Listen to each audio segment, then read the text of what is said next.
Tonight is the night we have the very latest details on if WWE Hall of Famer Edge is expected to be at WrestleDream this evening, as well as details on if Edge does become All Elite, what name he can use, and also an update on his possible entrance music he could or couldn't use in All Elite Wrestling, plus an update on backstage changes to AEW All In and AEW All Out that led to a quite chaotic creative picture.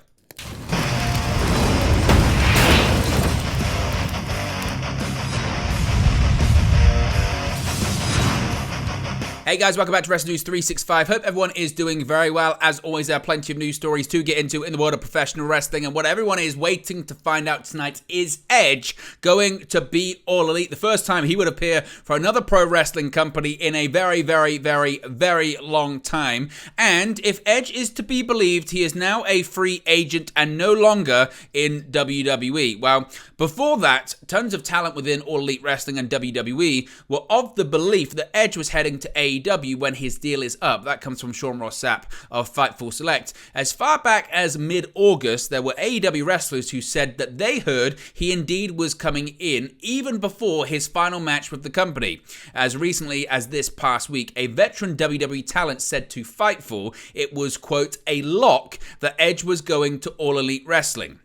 Edge had claimed that all of his matches had been used up on his WWE contract and it would be up on September 30. Of course, now it being October 1st, officially he would be a free agent if indeed that was true.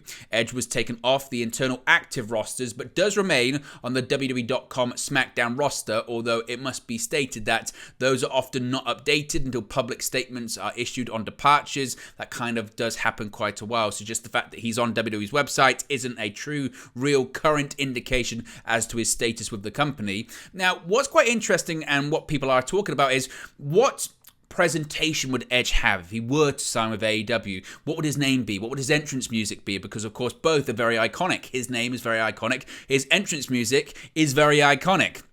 Now, one source that Fightful spoke to does not believe that WWE owns exclusive licensing rights to Metalingus as it appears on their One Day Remains album by Alter Bridge. But another said that there can be exclusive rights reached, though WWE likely never felt it necessary. Basically, what Fightful Select are suggesting is that if indeed Edge wanted to come into AEW with his current entrance music, he would be able to do it, although it would have to be tweaked slightly because WWE sources were quick to point out the You Think You Know Me sample did originate in WWE, but it could be re-recorded. But the point being is that Metalingus is an Alter Bridge song that has appeared on Alter Bridge albums, therefore a bit like Cult of Personality and some other theme songs. It could be taken with him to AEW. However, there's still a bit of murkiness when it comes to the exclusive rights of that song when it comes to pro wrestling use. In addition to that, Edge just might want to have a different presentation altogether. Now, WWE no longer has a license to Rob Zombie's Never Gonna Stop, which Edge did use for quite some time, around sort of 2002 to 2004, so Edge could theoretically use that song as well if indeed he wanted to. One source with knowledge of the situation said that they believe if Edge wanted to use almost any Alter Bridge song, they'd probably all work to make it happen, so it's a case of Edge has the respect and cachet that if he wanted another Alter Bridge song, he could do it. Now, WWE, of course, does own the name Edge, and he'd not be able to use that anymore if indeed he went to AEW. He could use his real name, Adam Copeland. He could use a variation of his name, maybe a variation of having the word Edge in there. It might be quite murky territory, so it depends realistically what Edge and AEW would want to do. As far as details surrounding tonight, still at the moment, it's pure rumor, it's pure speculation. The most definitive update we've got is from Fightful Select, from Sean Ross Sapp, who is saying that he spoke to a veteran WWE talent. Of course, that talent is anonymous, but they said that it was, quote, a lock that Edge was going to AEW. Furthermore, it has been confirmed that Christian Cage defending the TNT Championship against Darby Allin will be the main event of WrestleDream tonight, leading many to speculate that perhaps we are going to see an Edge debut to close out the show, considering there's no real other reason apart from the fact that Darby Allin is from Seattle, is from Washington, so maybe that might be why he's put in the main event, but it does imply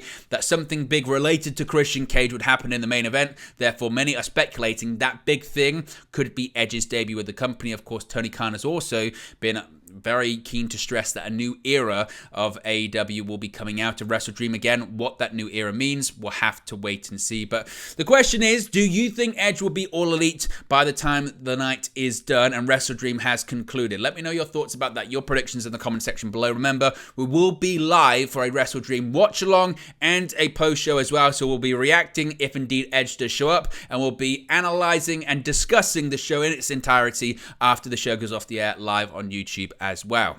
Now, a bit of an update when it comes to All In and All Out, and really the creative picture in AEW over the summer. There has been quite a few changes the last few months and weeks as well when it comes to the recent pay-per-view offerings by AEW.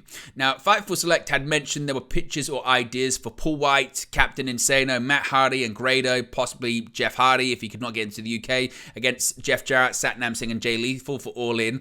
Not only was Jeff Jarrett heavily pitching to get on the AEW All In show, Fightful are told he pitched the Grado elements that were also gaining steam online due to Tom Campbell. Jarrett himself has stated he also pitched for Dennis Rodman's involvement as well. Fightful have also reported that Bryan Danielson at All Out was a late replacement for CM Punk when he got cleared the week before AEW All Out in a strap match against Absolute Ricky Starks. Now, a strap match had long been the plan, but the opponent was in question due to CM Punk's termination. Moxley and Orange Cassidy main eventing the pay-per-view was also solidified in the week prior to AEW All Out as well, which again would kind of give you an indication as to the creative plans for both shows really being finalized the week prior to both events. A pretty chaotic creative picture. Tony Khan himself noted that he found out the day before AEW All Out that Billy Starks wasn't cleared for All Out and couldn't compete against Athena. Instead, the 6-woman tag team match was booked for that show. Now, when it comes back to AEW All In, one decision that actually caught people a little bit off guard was the decision to make Saraya the AEW Women's World Champion. According to Fightful Select, the decision to make Saraya champion was indeed a late one based on those familiar with the situation. Now, Fightful can't be certain how far ahead Tony Khan made the decision for the title switch, but those close to Saraya say she learned no further than the day prior she indeed was going to win that match. Now, it must be stressed, that doesn't suggest that Tony Khan made his decision the day prior. That's just when Saraya found out. Now, Miro and Powerhouse Hobbs were not originally planned to appear at AEW All In. Of course, their match was scheduled for All Out. However, they did have a contract signing segment on the 0-hour pre-show before anything else actually happened on that show. Now, that was quite surprising considering it wasn't advertised, it wasn't promoted, and again, it happened very early on the 0-hour pre-show. Now, Fightful are reporting that they were told that Miro actually went to the AEW president himself, Tony Khan, and passionately pled to be on the show, and happy he wasn't involved in any capacity. A compromise was made to have the contract signing element added, again, very early on the 0-hour pre-show when several people still hadn't arrived at the stadium.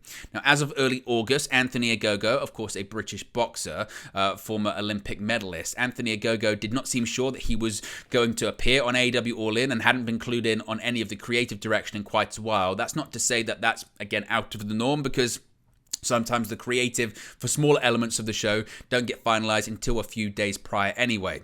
Now, when it comes to WrestleDream as well, of course, we mentioned coming out of All Out, Jon Moxley was the brand new AEW International Champion. He was scheduled to beat Rey Fenix and retain his International Championship at AEW Dynamite Grand Slam. We know he suffered a concussion very early on in the bout. That led to an audible happening and Rey Fenix winning the championship. We also know that at one point there were plans for an unnamed wrestler to challenge Jon Moxley, come out, confront him, challenge him to a match at WrestleDream. That looks like, of course, that's not happening now because Jon Moxley hasn't been cleared to compete. Now, we know that Josh Barnett is facing Claudio Castagnoli tonight on the WrestleDream 0-hour pre-show, but according to Sean Ross Sapp, Jon Moxley's WrestleDream opponent was not scheduled to be Josh Barnett. Another report had been floating around suggesting that Moxley was supposed to face filthy Tom Lawler at WrestleDream. However, Sean Ross Sapp is also saying that it was not scheduled to be Tom Lawler either, so we don't know realistically who Moxley's mystery opponent was going to be, but it wasn't meant to be Josh Barnett or Tom Lawler, which again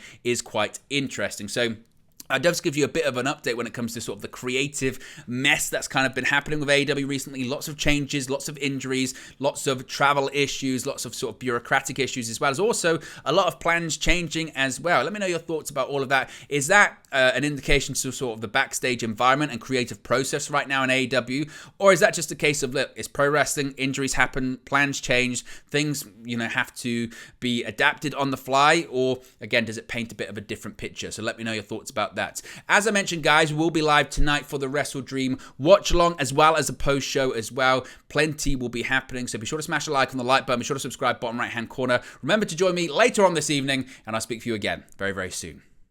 Hey guys, thank you for watching, listening, streaming, or however you come across this video today. Be sure to click on the video on the right there to watch our next video, or click the bottom there to subscribe, or the bottom right hand corner. Thank you very much, and I'll speak to you again very soon.